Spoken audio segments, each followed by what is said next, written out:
Había una vez en la lejana Rusia un joven príncipe llamado Pedro.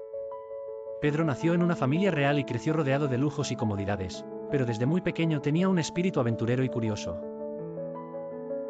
Mientras otros niños jugaban en los jardines del palacio, Pedro pasaba sus días aprendiendo sobre nuevas tecnologías, culturas extranjeras y tácticas militares.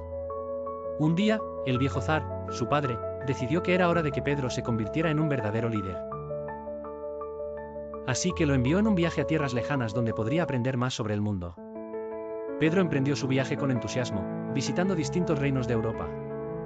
Allí conoció a muchos reyes y científicos que le enseñaron sobre la construcción naval, la administración de ciudades y el comercio.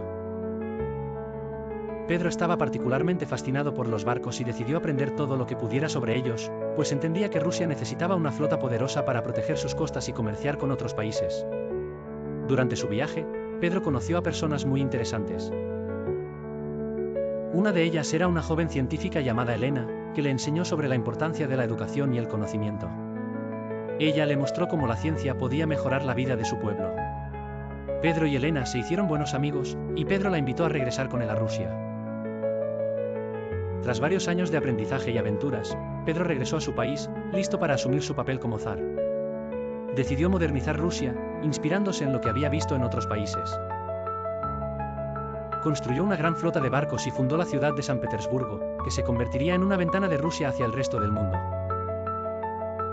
Promovió la educación y la ciencia, y bajo su liderazgo, Rusia se transformó en un país más fuerte y avanzado. Sus esfuerzos no fueron fáciles, muchos nobles estaban en contra de sus reformas y preferían la manera tradicional de hacer las cosas. Sin embargo, Pedro el zar nunca se rindió. Trabajó con firmeza y dedicación para hacer de Rusia un gran país.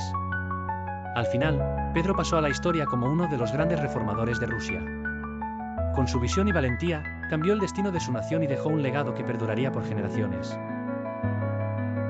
La historia de Pedro enseña que con determinación y curiosidad, se pueden lograr grandes cosas, no importa cuán grandes sean los obstáculos.